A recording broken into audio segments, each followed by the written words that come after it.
Judge Richard Holloway had spent decades behind the bench, and over the years, his cynicism had hardened into arrogance. To him, every defendant was just another name on a docket, another criminal wasting his time. When Danielle Carter entered his courtroom, he barely looked up, already assuming her guilt based solely on her appearance. The fact that she was a poised black woman didn't impress him. It irritated him. With a smirk and dismissive tone, he mocked her before hearing a single word, revealing a deep-rooted bias that would soon lead to his downfall. Danielle Carter sat at the defense table with a presence that quietly demanded attention, dressed in a crisp, navy blue suit, and with her hair pulled into a neat bun. She looked nothing like the typical defendant Judge Holloway had imagined. While the judge smirked and ridiculed her, Danielle remained calm, her face unreadable. She didn't flinch, didn't interrupt, and didn't rise to his provocation. Her silence wasn't fear, it was power. Unlike others who might have begged or stumbled through explanations, she sat with the quiet certainty of someone who knew she was in control. Every move she made, from the way she sat to the subtle curve of her lips, spoke volumes. It wasn't arrogance, it was unshakable confidence. Judge Holloway failed to notice the shift in energy. To him, she was just another case, but to anyone truly paying attention, it was clear Danielle wasn't someone to be underestimated. She didn't need to raise her voice or argue. She simply waited for the moment to reveal who she truly was, and why his assumptions would cost him dearly. In a room full of people watching her, Danielle Carter held the most powerful card, and she knew exactly when to play it. As Judge Holloway prepared another snide remark, Danielle Carter calmly reached into the inner pocket of her blazer.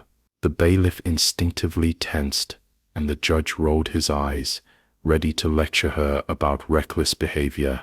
But then she pulled out a small black leather case and flipped it open. The courtroom fell into stunned silence.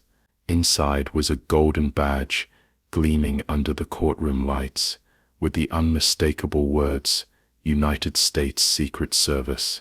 For a moment, no one moved. Judge Holloway's face went pale, his fingers clutching the edge of the bench. The prosecutor's pen slipped from his hand and clattered onto the table. Jurors leaned forward, eyes wide.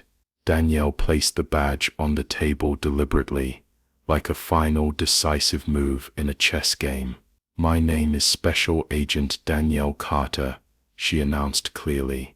In an instant, the balance of power shifted. The judge, who had mocked and belittled her just minutes earlier, now sat speechless, exposed.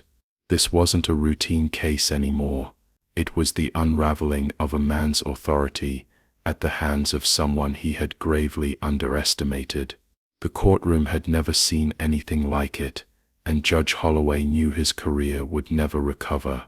Danielle Carter didn't stop at revealing her badge. She came prepared to expose everything. After letting the weight of her title settle over the room, she calmly reached into her bag and pulled out a sealed government folder. She slid it across the table with quiet authority. "This," she said, "is an official complaint from the Department of Justice."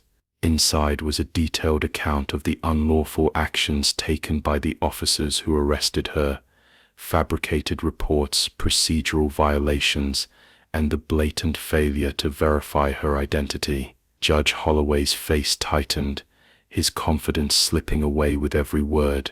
Danielle's voice was steady but commanding as she explained how her arrest wasn't a simple mistake. It was a direct violation of federal law, fueled by racial assumptions. "They didn't check my credentials," she said, "because they assumed that a black woman must be doing something wrong." The courtroom, once filled with snickers and whispers, was now frozen in disbelief. The prosecutor rifled through his files in a panic, realizing he had overlooked a critical detail. But it was too late. Danielle wasn't just clearing her name, she was pulling back the curtain on a system that had failed her, and the man who had laughed at her was now the one on trial. With the courtroom gripped in silence, Danielle Carter continued, her voice firm but never raised. She wasn't just defending herself anymore. She was calling out the rot at the heart of the system. "Your Honor," she said, locking eyes with Judge Holloway, "this is bigger than me. This is about a justice system that allows people in power to abuse their authority without accountability."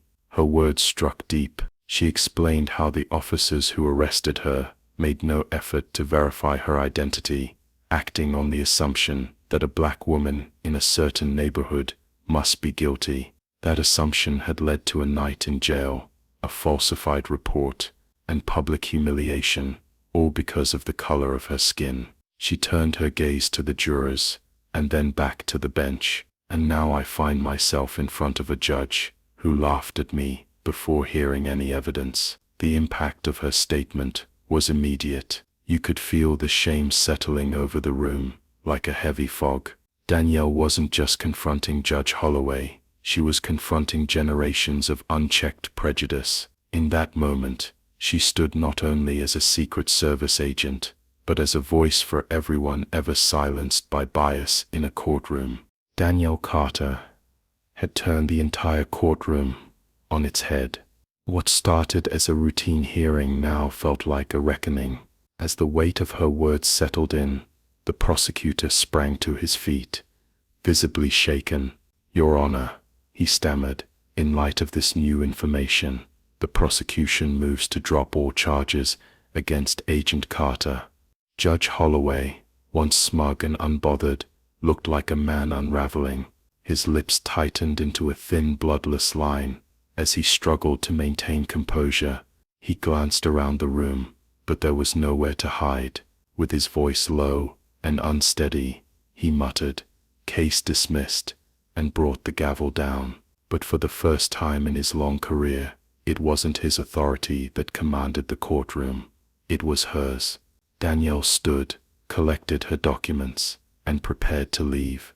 But just before reaching the exit, she paused, turned her head slightly, and delivered one final blow. "Next time," she said slowly, "think before you laugh." It was a moment no one in that room would forget. In less than 10 minutes, Danielle Carter had exposed a broken system, dismantled a judge's arrogance, and walked out not just vindicated, but victorious. Danielle Carter's final words echoed through the courtroom, long after she was gone. "Think before you laugh," she had said, not as a threat, but as a warning to every person who thought power granted impunity. As she walked out, calm and composed, Judge Holloway sat frozen, pale, humiliated, and fully aware that his moment of cruelty had ended his career.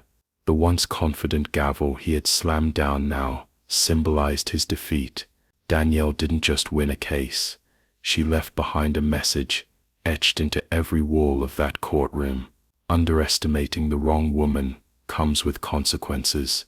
The story of Danielle Carter is a powerful reminder that dignity and justice are not defined by appearance or assumption, but by truth and integrity. Judge Holloway believed he knew everything, saw another black woman, and assumed guilt before she spoke a single word. But Danielle, calm and confident, revealed herself as a U.S. Secret Service agent, turning the courtroom and his arrogance upside down. This story teaches us that even with age and authority, we must never stop listening, learning, or treating others with respect. For older adults who have seen society change across decades, it's a call to remain open-hearted, to recognize unconscious bias, and to embrace humility. Danielle didn't need to shout. Her truth spoke louder than any accusation. Her courage reminds us that real strength is quiet, steady, and grounded in character, and even when systems fail, individuals can still stand up and make a difference. No matter how old we are, it's never too late to do what's right, or to be reminded that respect must be earned through fairness, not assumed through power,